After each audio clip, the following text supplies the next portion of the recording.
good evening. In here it's evening, but maybe in India afternoon, right? Okay, ladies and gentlemen, today we will discuss about mental accounting. But before we discuss about mental accounting, let me refresh about our discussions next previous weeks. Previous week we discussed about prospect theory by Daniel Kahneman and also Tversky, and in the prospect theory that we already discussed about previous our meeting. In our previous meetings, we discussed about how we make these decisions in domain gain or lose. In domain gain, we are tends to be risk averse, and in the domain lose, we are tends to be risk-seeking behaviors. Take a look in the following examples. Would you mind, ladies and gentlemen, to read this case and answer the following choice in decision 1. That imagine that you face the following pair of concurrent decisions. First, examine both decision and then indicate with the option that you prefer. Decision 1. Choose between P1, you get $2,040, or P2 with 25% probability you can get $100. Which one do you prefer, P1 or P2? In decision 1.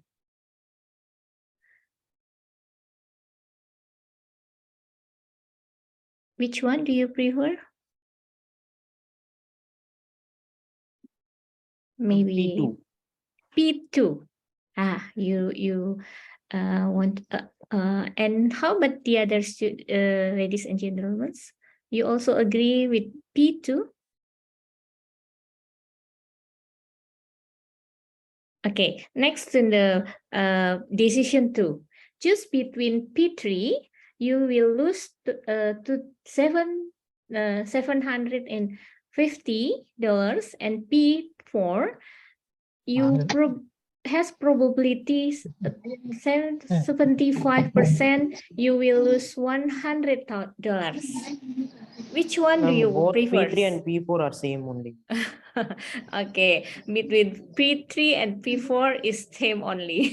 That's why we discussed it about this is for our previous meetings. Yes, you're right. That actually this decision is the same. In the first choice, you sure between gain $240 and 25% chance to gain $100. For the problem 1, majority respondent choose P1 in decision, which is consistent with risk aversions, because in the decision 1, the framing is positive framing. So in the gain domain, in the positive frame, in the gain domain, people tends to be risk-averse behavior. So take a look in the decision 2. This is in the decision 2, the probability 3PT and 3-4, you will lose some money. So this is the domain lose, or and somebody in the domain lose will be risk-seeking behavior. So the majority of respondents will choose the P4 in decision 2. This is we discussed about in our previous meeting. So I just refresh again about our previous meetings discussions about prospect theory. That in the prospect theory, this is the graph that we are discussed about in our previous meeting, that this is the utility or the happiness if we are getting 1,000 rupee. And this is the utility or the sadness if we lose 1 billion, also 1 billion rupee. So the sadness of suffering 1,000 rupee is greater than the happiness of getting 1,000 rupee. So in the domain of gain, we tends to be risk-averse behavior, but in the domain lose, we tends to be risk-seeker behavior. This is the prospect theory about. So in prospect theory, people valuation of prospect depend on the gain or lose and lose relative to reference point, relative to our reference point. So this theory actually is based our discussion today is about mental accounting. That mental accounting hypothesis is based on prospect theory. So before we discuss about mental accounting, I want to ask you about how you're allocated your monthly money. For example, you have for 40,000 rupee, and then what how you allocated your money? Maybe somebody want to help to us to answer. Miss K, maybe? Are you there?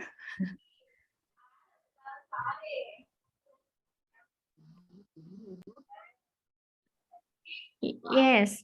Yes, ma'am. Yes. Would you mind to For okay. mobile phone, I have spent Mobile phone. Then approximately 5,000. For 5,000. savings, 5,000. Wait. I will write your answer. 5,000. Then this is your monthly budget. You always Yes, ma'am. Buy a handphone every month, Mr. Dermish. Ma'am, no, ma'am. No. So if you have 40,000 rupee in your monthly budget, you will expense on what? Mostly on petrol. In? Excuse me? Ma'am, mostly on petrol vehicles. For? Ma'am, petrol, diesel. Oh, petrol. Okay. How many? Ma'am, 2,000 to 3,000. 2,000, 3,000. And then for what? Clothes? Clothes, 2,000. 2,000. And then? Food, 5,000. Food, 5,000. Social medias, approximately 500. 500. Yes, ma'am. 5,000. Ma'am, 500. 00. Okay. Yes, Then ma'am. For Xerox, the rest? photocopy, Photocopy 200, paper. 200. 300. Yes. For Photocopy paper, 200. photocopy paper and buying some books, maybe. Yes, ma'am. Yes. Okay. Thank For you. entertainment, Entertainment. Okay. Movie. 1,000. 2,000. So the 1,000. 10. 10,000 for movie. No. Only 1,000. Oh, 1,000. 1,000 for movie and 200 for book. Okay, then? For savings, 2,000 to 3,000. For what? Excuse me? Ma'am, savings. For Saving, savings and amount. Yes, ma'am. saving 2 until 3. And the rest for? Rest for other expenses. Other expenses, right? Okay, thank you for Mr. Dermes that this is your allocation Thank you. budget if you have 40 $40,000 rupees every month. So imagine, Mr. Dharmes, that you have win some championships, and then you will get the gift money you have additional money $40,000. So rupees, I'm sorry. That how do you allocate your money gift, Mr. Dharmes?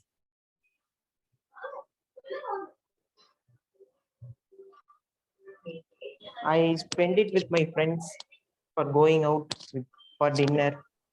The traveling, Yes, ma'am. how many? Ma'am, I will spend all the amount. 3,000.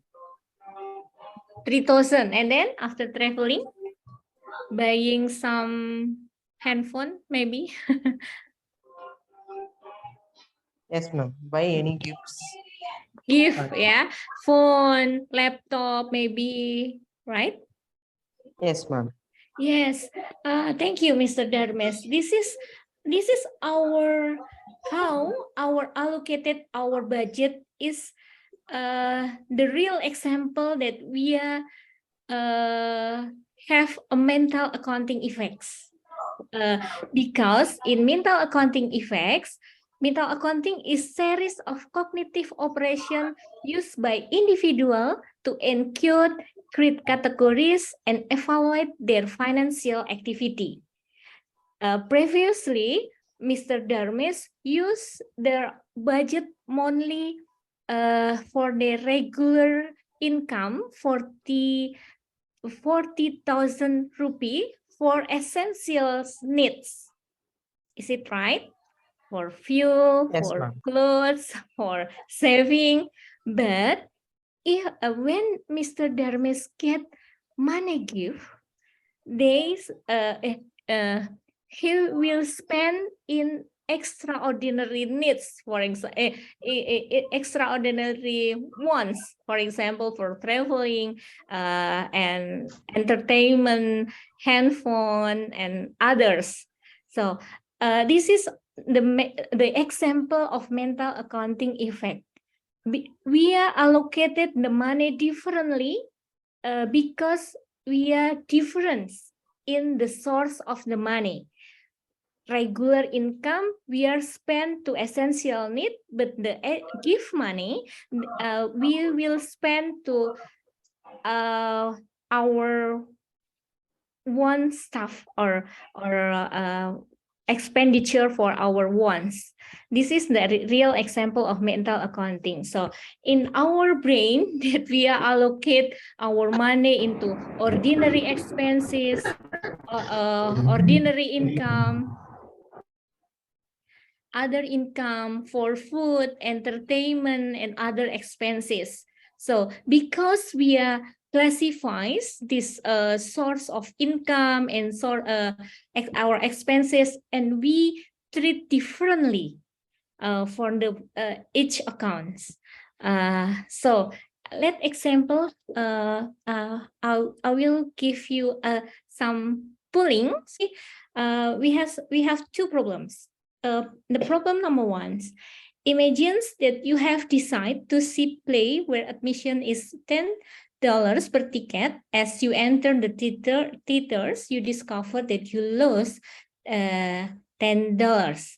Would you still pay for $10 for a ticket to play, to the play? Most of students give the answer no for the first questions. And the problem number two, imagine that you decide to see play and have paid to the admission price $10 for ticket. As you enter the theater, you discover that you have lost the tickets and the seat was not marked and the ticket cannot be recovered. Would you pay $10 for another ticket? And the most of students answer for B, no. They don't want to buy another tickets for this to see a play. So Actually, this case, the two case is show us about how our behavior affected by mental accounting. So, of the respondent given the first questions, in majority said they would buy a ticket. Yet of the respondent given the second version of the question, the majority said they would not buy a tickets. Of course, the two case is not really different between these questions.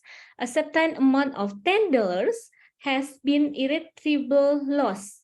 So the only decision you have to make is whether or not the theater experience is worth $10 to you. So whether or not $10 was lost in the form of cash or in the form of theater is truly irrelevant. So this is the different response of our response in first question and second question is because it's due to mental accounting effects. So according to Richard Taylor, that mental accounting is a set of cognitive operations used by individuals and households to organize, evaluate, and keep track of the financial activity.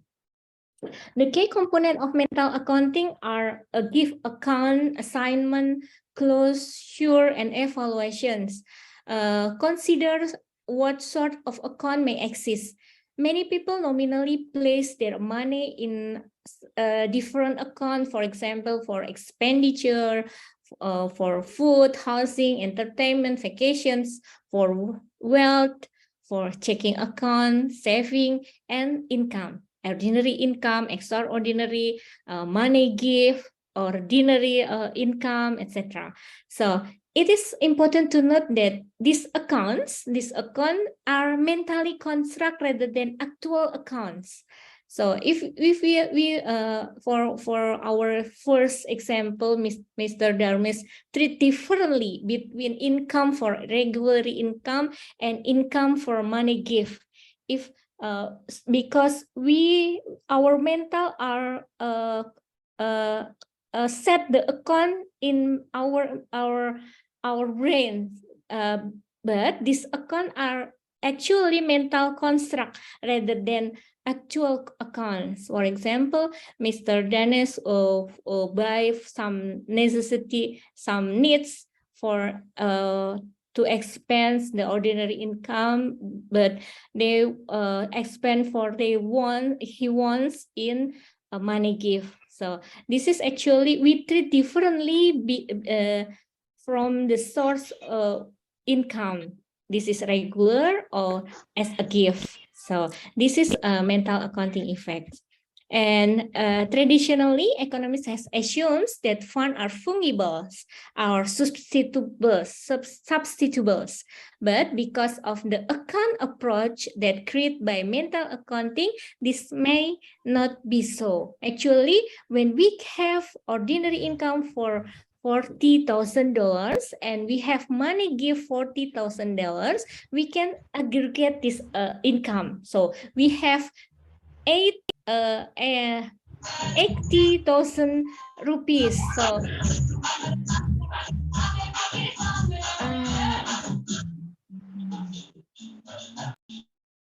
Novi, would you mind to help? Okay. Okay. Actually, decision people make indicate that money is not always fungible, while distortion and otherwise odd behavior can result.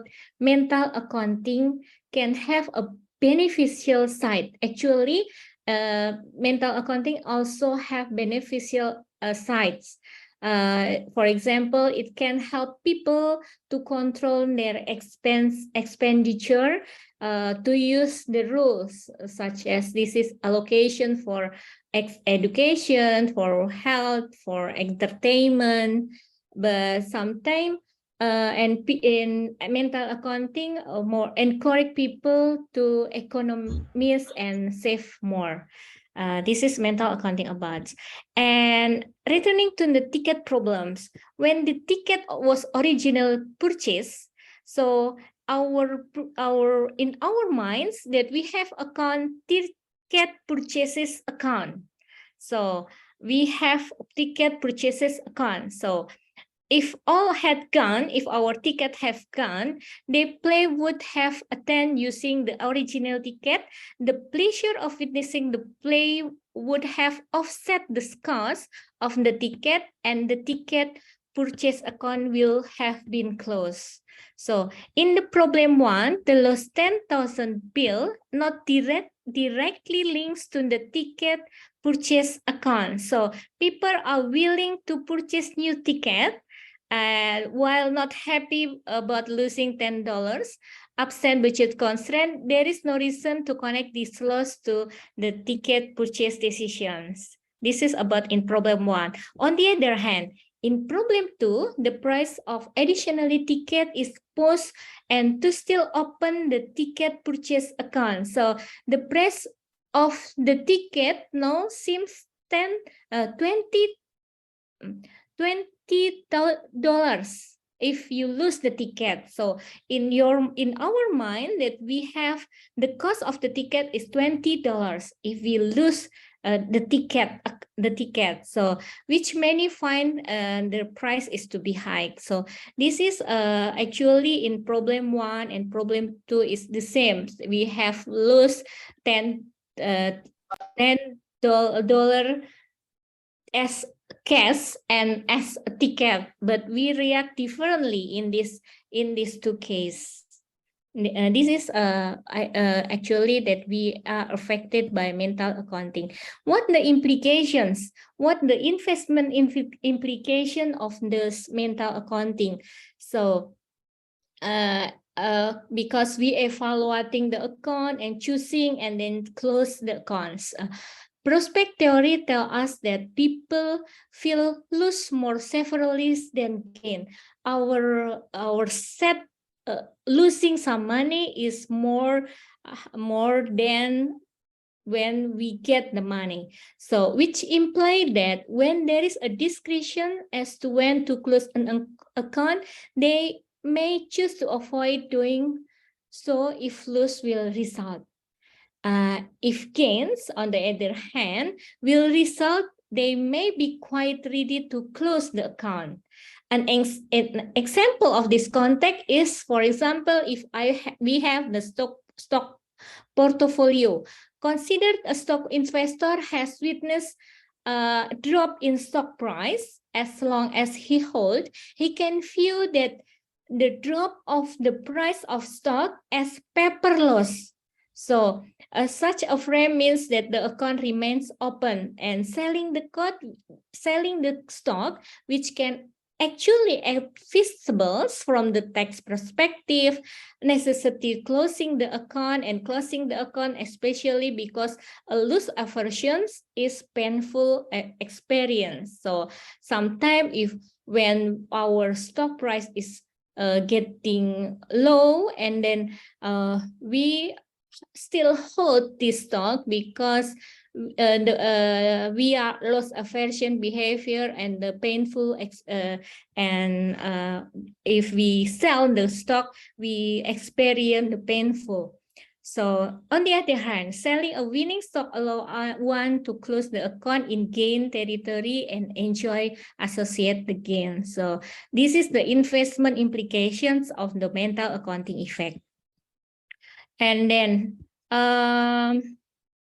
so consider what is going on in the previous stock example. According to prospect value function, a loss is painful rather than gain. So, which is why the investor hold off the selling the stock. In this frame, he's framed to integrate the current decision and the past performance of the stock. What would segregations look like?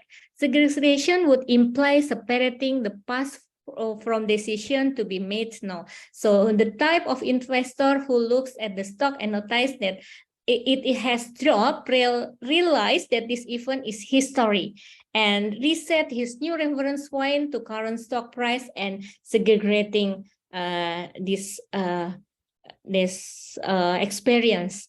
And then what is the mental accounting market implications? Because in mental accounting, we treat differently between our mental accounts, and then what's the market implications of this?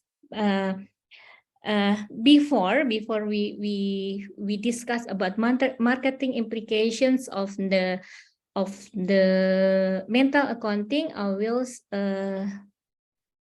play the video about the mental accounting first. Then we will discuss about what the implications of mental accounting in marketing implications. What the marketing implication of the mental accounting?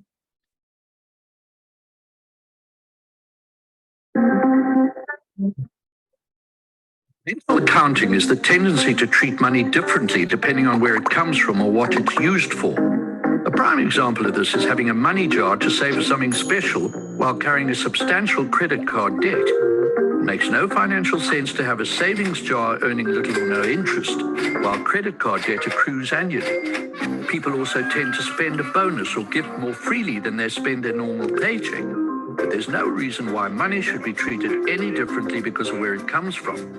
Some investors think in the same way, dividing their investments between a safe investment portfolio and a speculative portfolio. Their net wealth would be no different if they simply held one large portfolio.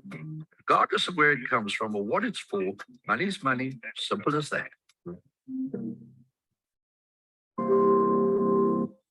Yes, this is some videos about what is mental accounting effects, and what in mental accounting we treat differently what where our we treat differently from our income is from ordinary or extraordinary income, etc., because we set the mental account of this income. So what the marketing implications of this mental accounting? So the basic principle of segregating gain is simple and need little elaboration or illustrations. So when a seller has a product with more than one dimensions, it is desirable to have each dimension evaluated separately. The most vivid example of this is late night advertisement for kitchen utensils. The principle is used to level. First, each of the items sold is said have multitude of use, each of which is demonstrated. Second, several bonus items are included if you are called right now. This ad all seems to use the same basic format and almost caricature of the segregation principle. So in the gain domain, producer will segregate the gain and the advantage of this products. So first, if the product have multiple dimension of desirable products, so each dimension evaluated separately. For example, in our previous video, Apple have multiple dimensions can be used for check the pH balance and check for heartbeat of horse and etc. So they saw the gain or the dimensions is evaluated separately. So in the domain gains, producer will, with a product with more than one dimension, is desirable to have each dimension evaluated separately. And then in the domain loss, when possible, consumer would prefer to integrate loss. For example, if we buy some car or house, the seller will give us additional offering for insurance. Now, this is the example of marketing implications for mental accounting, because the confetti of loss function imply that adding $50 less to existing $1,000 will have little impact if it is integrated. So this means that sellers have distinct advantage in selling something if its cost can be added to another large purchases. For example, when we buy some a car or house, we have a large purchases, and seller will be advantage in selling something if its cost can be added to another larger purchases. Adding option to an automobile or hard purchases are well-known examples. And more generally, whenever selling is deal with an expensive item, sellers should consider whether additional option can be created, since the buyer will have temporarily inelastic demands for these options. Because when somebody wants to buy a car or house, and the additional cost to buy insurance will not change the decision to buy car or house. Another example is this: the principle also applies in insurance purchase. Insurance company frequently sell riders to home or car insurance policies that are attractive, because this is the principle. One company has been advertising a Spain spill rider for its home over policy. So this is the example how marketing implications of the mental accounting. So if we in the loss domain, we should integrate the loss, loss when possible. Consumer will prefer the integrate the loss. Okay, so is there any questions until these sessions? Okay, if not, does mental accounting cause irrational decisions? Because there is an individual tendency for filling and classifying money in different pools from different sources. And there is individual tendency to manage money based on the different source. So, and the evaluation frequency on the use of money is different. Sometimes the mental accounting, beside the advantages, mental accounting can cause irrational decisions. There are several reasons why mental accounting can lead to irrational decision, including there are tendency for someone to perceive and classify different money from regular income and money from bonus or prize. Regular salary money is obtained from hard work, and so you are more careful in its use rather than money from bonus or prize. And the second irrational decision because of mental accounting is someone has tendency to treat the money differently depending on where it comes from. By using bonus money, a person will find it easier and less guilty to buy hedonic goods or luxury goods, and the goods that make us happy and comfortable, compared to buying utilitarian good or needed goods when we receive this gift. And when receiving the bonus gift, person tends to use it to buying that have never been purchased with regular income. So this thing that they won't have never had the ability to have. So we treat differently how we use the money, depend on from this money is from regular income or for bonus or price. And the third, frequency of evaluation of financial use.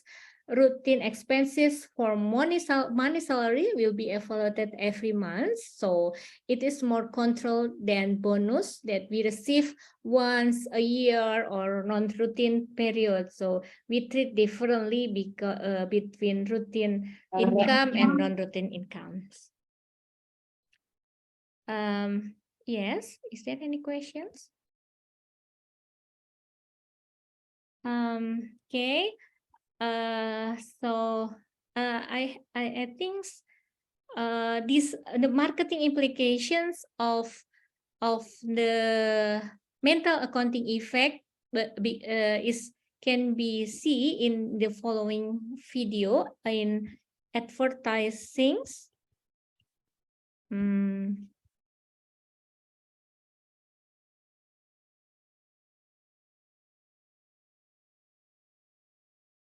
Yes, this is the mental accounting implications in the marketing. I'm sorry that I use this this product again because this is the video that I can find to give more explanation about how mental accounting affects. Apple stores were the most profitable retail stores per square foot in 2017, beating out brands like Tiffany and Lululemon. Other stores have tried to copy the formula, but these feel like imitation rather than innovation. Apple stores are a core part of Apple's brand and of spreading that brand.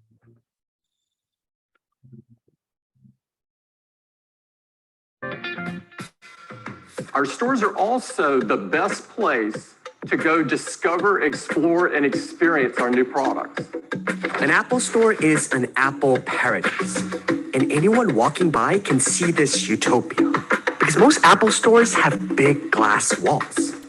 When they see that other people are inside engaging with the product, there's this general social desire to belong. That's Jim Morey. He teaches marketing at DePaul University. And so there's this FOMO, like fear of missing out quality of wanting to go inside and see what the new thing happens to be at the store. And once customers get into the store, they tend to stick around because Apple stores are just plain cool. Each store's design is as sleek and modern as Apple's products. The flagship stores even double as tourist destinations. Each one is like a beacon with multiple floors, indoor trees, and incredible architecture. Apple stores wow customers with more than just the products. And the stores are filled with visual cues that get the customer's attention. You can see every shiny new model on display. After using the iPhone 11, you know exactly how much better it is than your old iPhone 7. Once people have their hands on something, they're more likely to purchase it. As soon as they feel some sense of ownership of the product, they actually value it more once it's in their possession. And this adds a reason to go to the store. Even if you're not planning on buying anything, you can go just to play with the new products. The longer you keep people in the store, the more likely they are to buy something. They're carefully curated and they change seasonally to always feature our newest products and services. There's this notion of the pain of pain. When we know we are an expensive store, the more we can sort of mitigate that feeling of pain by like maybe hiding the price tag, the sticker shock, the better off we are. Maury explained that when you feel that a price is unfair, you actually have more activity in your amygdala, a part of your brain that processes emotional pain. You can almost imagine as like a plus and a minus. And if the plus outweighs the minus, then I'm more likely to purchase it. In an Apple store, the price tags are very small. So even though the products are expensive, you're not thinking about the price. Good for the amygdala. There's also an aspirational quality to Apple's products. With Apple devices, loyal customers feel like they're getting the best of the best. There are no giant sale or clearance stickers that devalue the products. And the staff makes customers feel important by showing individualized attention. We want to make the happy experience and the ease, the convenience as great as possible and minimize that inconvenience or that pain of paying as much as possible. It turns out Apple is really good at this. When it's time to check out, there's no line and no cash register. Painless. The phone you've been playing with for the past 20 minutes is now yours. And you told yourself you weren't planning on buying anything. In the last few years, Apple has created even more reason to go to an Apple store, adding free classes called Today at Apple on topics like photography and coding. These classes are also a part of Apple's vision for its stores as a part of the community. We call them town squares because they're gathering places. But the Apple Store utopia might not be as glorious as it looks from the outside. In the past year, there have been reports of customers facing long wait times and overcrowded stores. Customers and reporters have lamented the loss of the seamless Apple Store. Apple might have to rethink its retail strategy if it wants to maintain the store's reputation. Ultimately, Apple wants its stores to have a positive impact on its customers. When it gets it right, it makes spending money really easy. Okay. So if you weren't planning on buying anything, this is how Apple get our money. I will emphasis in the sessions painless behavior, painless of the payment when we get to buy Apple's products, because we treat differently between money. We treat cash and e-money differently. Paying with credit card or e-money is more painless compared to paying with cash. This is the one how Apple getting our money without painless in the consumer. This is the example of how mental accounting effect in the marketing strategy. And then after this we have I have shared through Prof. Kartikeyan that you can read this paper. Have you read this paper, ladies and gentlemen? What is the paper about? Ma'am, it says about disaggregation and aggregation. Which one the manager prefer to select? Yes, great. Who's speaking? I didn't find. Gayatri Ranjini. Gayatri Ranjani, ma'am. Gayatri Ranjani. Okay, Miss Gayatri. Thank you. This is the paper is about how we treat differently between aggregations in disaggregations on the sign and magnitudes of income financial statements, because and the explanation why we are different treat of the aggregation and disaggregation is based on mental accounting effect. So the paper is I believe that all of you have been read this paper or the other papers, because I sent 2 papers and you can choose one of them. The first paper is about mental accounting and disaggregations based on the sign and relative magnitude of the income statement, published in Accounting Review. And this is the Q1 Scopus journals. I think this is the most reputable journals in finance, also in accounting. This about how we present the large gain or large loss in our financial statements. According to accounting standard based on international financial standard, we have flexibility in presentations of profit items in aggregations and disaggregations format. Example of aggregation formats is profit are presented in the net value, in one line.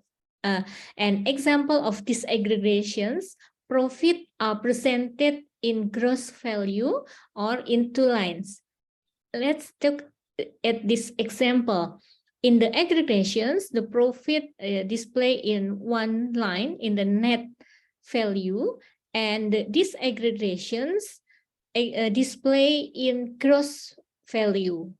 The gross profit 1,000 and gross loss 93 billions, and then this is the disaggregations, and this presented in net value is aggregations. So actually this display to display aggregation and disaggregation is the same, but we manager and investor prefer differently and treat differently between display in aggregations or in disaggregation format. Look at these examples. For examples, currently the company earns gross profit of 100 billions and gross loss 93 billions. And there are two alternative presentation of this profit. The presentation of aggregations as the small net gain. So the profit is 70,000, and disaggregation alternative, the profit is 1,000. I think the number is wrong in this my slides, and the loss is 73,000 dollars. This is in the condition of small net gain. If the company get the small net gains, so the company prefer to display the profit in the aggregations format. For example, if the company has gained 1 billion and net and loss is 30,000 loss, so they prefer to display the format of income statement in format net profit. Would you mind, is there any opinion about this? How, why the company prefer aggregations rather than disaggregations in this, if the company have small net profits?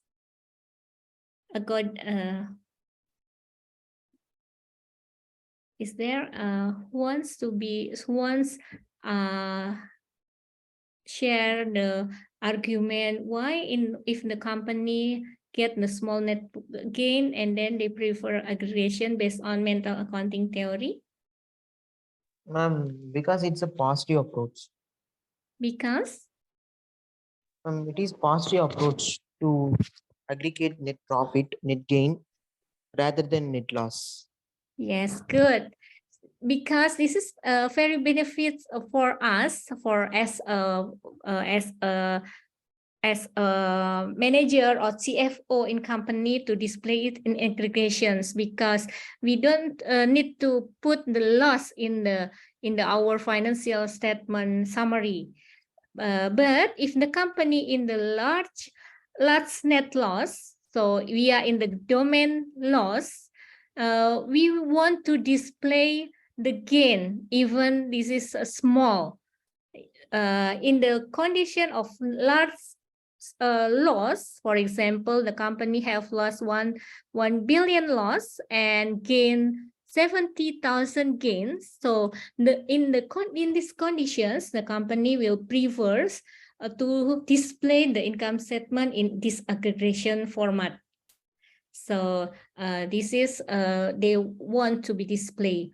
And what about if the company get large net gain? For example, they gain 1 billion gain and the loss is $50,000. So in this condition, in the large net gain, the manager will aggregate the net profit. So they want to display the loss number, and they prefer to display in aggregations formats. So this is actually same, aggregation and disaggregations is same, but we are treated differently between aggregation and disaggregations.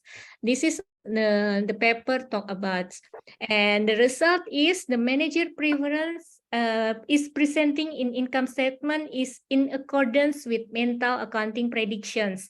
In the condition of small net profit, the manager choose to present in aggregations. In condition of large net loss, the manager choose to present in disaggregations manners. In condition of high net profit condition, the manager choose to present aggregations. And it found that the presentation of financial statement has effect on investor assessment according with mental accounting. So the investor only react differently how the income statement is presented, aggregations or disaggregation formats. So in the condition of small net gain, investor value significant higher company that present aggregated financial statement than company that display disaggregate.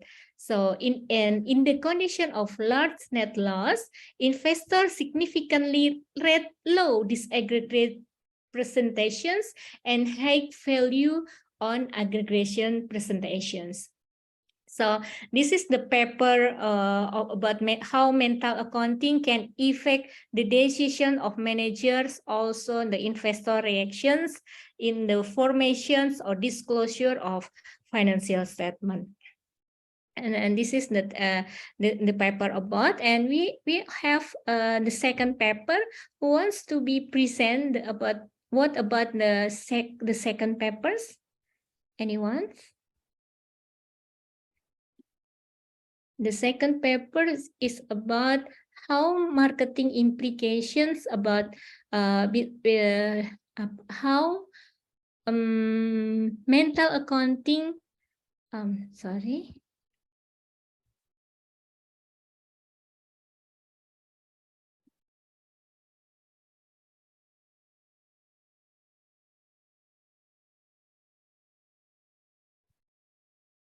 Who wants to be present? Who wants to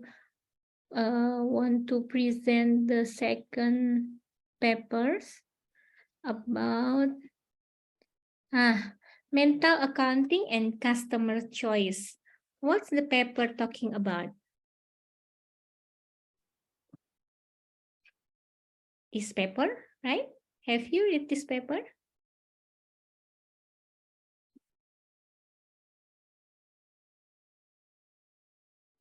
This you read this paper or the other papers, or just one paper that you have read?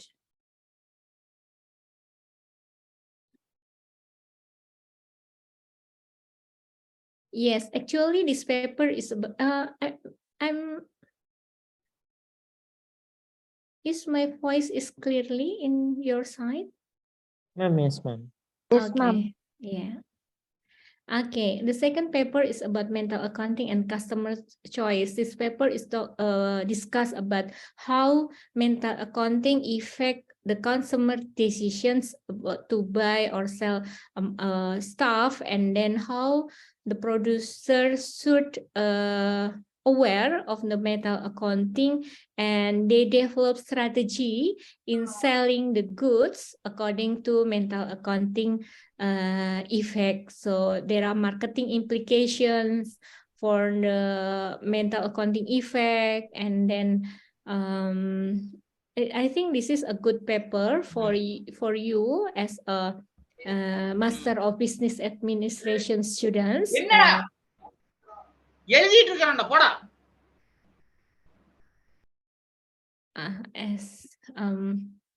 MBA students, I think this paper is very good because this contain a practical implications of our theory that we have discussed today, and the first paper is more theoretical paper, and the second paper is more practical paper. So I think this is suitable for you as a Master Business of Administrations, how we implement our theory in the practical matters. So is there anyone to discuss about the second or the first paper, or make presentations maybe? Since I feel alone in here. Anyone?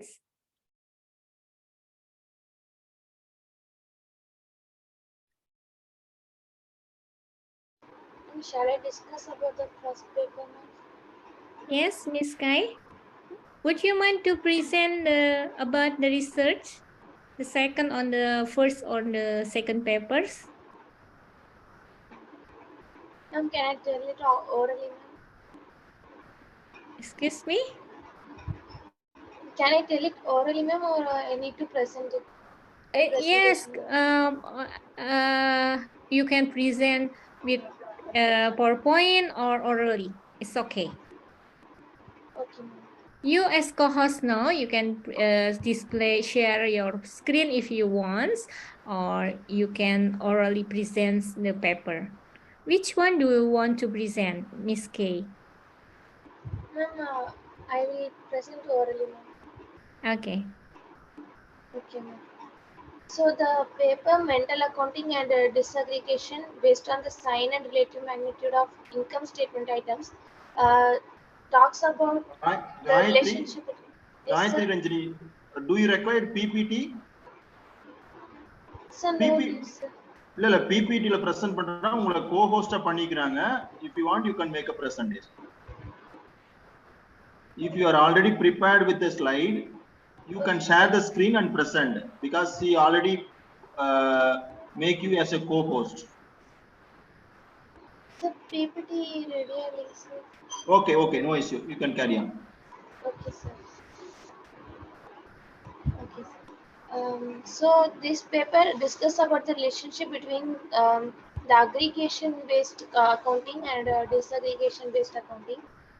So this research is mainly focused on which method the managers will prefer to use in accounting based on the situation. So in this research, they have said that first the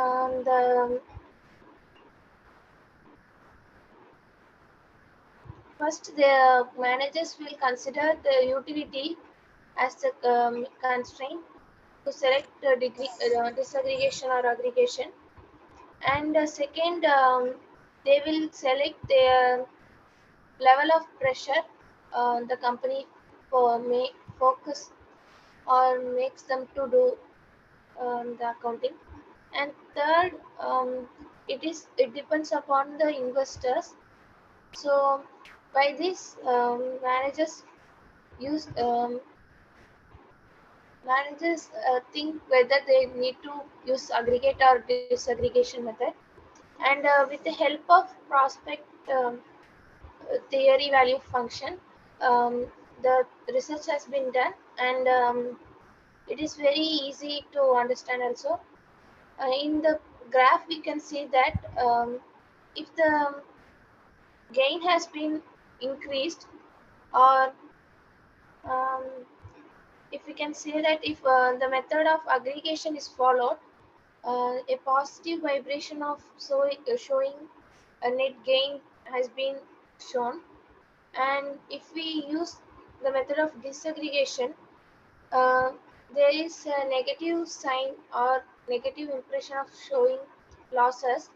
So the conclusion of this paper is that managers will select the aggregation or disaggregation based on the profit or loss they make to happen in their company. If the profit is high in their company, then they will use the method of aggregation, and if they have losses, um, they will use the method of disaggregation. So this is the conclusion of this paper. Thank you. Okay, thank you very much, Miss K. I think you really understand about this paper, and thank you very much that you have read this paper. Thank you, ma'am. Have you do you interested in this mental accounting theory or prospect theory or framing theory, and have you have experience in your daily life related to this theory, Miss K? Ma'am, while learning about some companies' background related to their financial statement, we used to study about the gross profit and net profit. So it's better. It's dealing about aggregation and disaggregation. Ma'am. So I think we have seen by that way. Ma'am. Okay, thank you, Miss K. Okay, ma'am. Thank Thank you. you. Yes, thank you very much. And who wants to present the first paper? I think Ms. K has been present the second paper about mental accounting and aggregation and disaggregations. And maybe anyone wants to present the first papers? Is there any?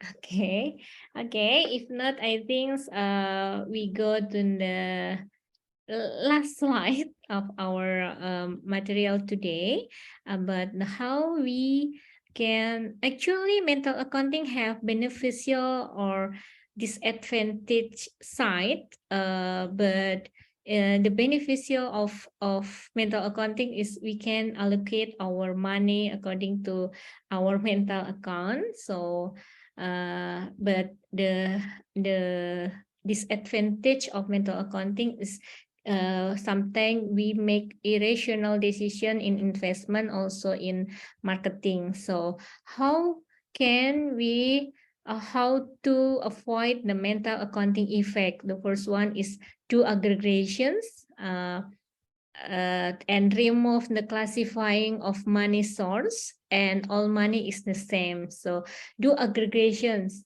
removing the grouping where monies come from, because money is worth it regardless of its origin or intended use. All money is the same.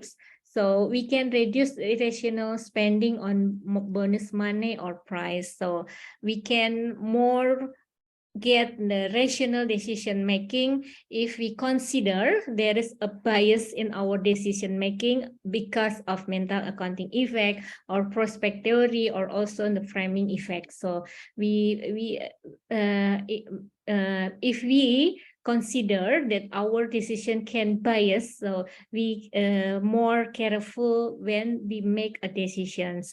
For example, in this paper, actually the result between aggregation and disaggregation actually same, but we are react differently. Both in investor and manager react differently how how the income is presented in annual report. So we should consider that this effect of mental accounting effect, and hope with the understanding of the mental accounting effect, framing effect, make us a better decision in our decision about investment, marketing, etc.